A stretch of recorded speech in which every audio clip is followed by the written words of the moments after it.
Colour आया। Video पसंद आई तो लाइक करें, कमेंट करें, घंटी दबाना ना भूलें। मिलते हैं अगली वीडियो में, इजाज़त दें, अल्लाह हाफिज़। बिस्मिल्लाहिर्रहमानिर्रहीम, अस्सलाम वालेकुम। पाक फूड चैनल पे खुश आमदीद। दुआ करता हूँ कि आप सब खैरियत से होंगे।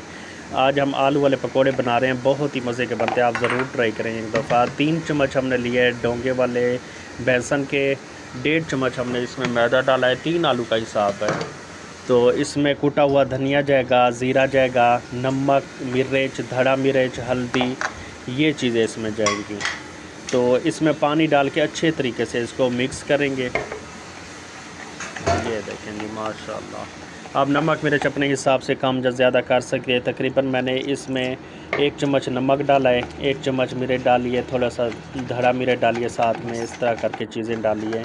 तो अच्छे तरीके से इसको मिक्स करना है। पानी ज़्यादा नहीं डालना ताकि पतला ना हो जाए, थोड़ा थोड़ा करके पानी डाल के इस तरह मिक्स करके, ये देखें जी माशाल्लाह हमारा तैयार हो गया मिक्सचर। और ये आलू इसी तरीके से आपने काट लेने हैं गोल गोल। ये देखें जी माशाल्लाह सुबहान अल्लाह। इसी के आलू के ऊपर थोड़ा सा इसमें हम नमक डाल देंगे, मिर्चें डाल देंगे। अच्छे तरीके से इसको ना हम थोड़ा मिक्स कर लेंगे ताकि थोड़े से अच्छे से पेसी बन जाए।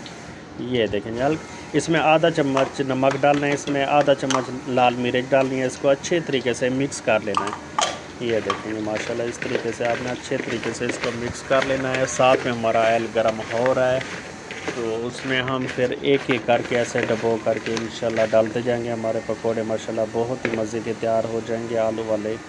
ये देखिए जी माशाल्लाह सुभान अल्लाह। इसी तरह करके डबो के आपने एक एक करके इसके अंदर डालते जाना है। ये देखिए जी ऑयल माशाल्लाह गर्म है हमारा, ना ज़्यादा तेज़ गर्म है, दरमियाना ही है। मतलब ज़्यादा तेज़ हो तो जल जाएंगे, फिर अंदर से आलू नहीं पकेंगे। तो इसी तरीके से दरमियानी आग होनी चाहिए और इसी तरह पकोड़े आप डालते जाएं एक एक करके। ये देखें जी माशाल्लाह सुबहान अल्लाह। ज़रूर आप ट्राई करें, आसानी के साथ बन जाते हैं और बहुत ही मज़े के बनते हैं। मैंने बनाए हैं, बहुत ही मज़े के बने हैं माशाल्लाह। ये देखें जी पकोड़े एक एक करके डालते जाएंगे।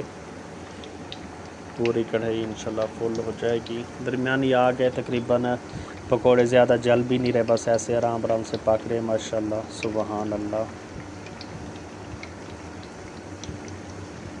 ये देखें जी,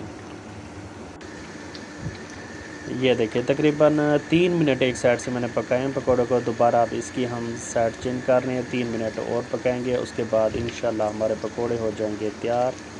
ये देखिए जी इसी तरीके से आप चेंज कर लें ताकि अच्छे तरीके से दोनों साइडों से पक जाएं। ये देखिए जी माशाल्लाह पकोड़े हमारे हो रहे हैं तैयार। ये देखिए माशाल्लाह हमारे पकोड़े हो गया, तकरीबन तैयार हो गया। बस इसको थोड़ा सा हिला के पकोड़े हम निकाल लेंगे। ये देखें जी माशाल्लाह सुबहान अल्लाह। कोशिश क्या करें वीडियो मेरी आप कंप्लीट देखा करें। आप ही के लिए मैं मेहनत करता हूँ, वीडियो बनाता हूँ, आप मुझे थोड़ी सी सपोर्ट किया करें। वीडियो को लाइक किया करें, कमेंट किया करें। ये देखें जी माशाल्लाह सुबहान अल्लाह। पकोड़े कितने मज़े के तैयार हो गए माशाल्लाह, कितना अच्छा कलर आ गया। वीडियो पसंद आई तो लाइक करें, कमेंट करें, घंटी दबाना ना भूलें। मिलते हैं अगली वीडियो में, इजाज़त दें, अल्लाह हाफिज़। कलर आ गया। वीडियो पसंद आई तो लाइक करें, कमेंट करें, घंटी दबाना ना भूलें। मिलते हैं अगली वीडियो में, इजाज़त दें, अल्लाह हाफिज़।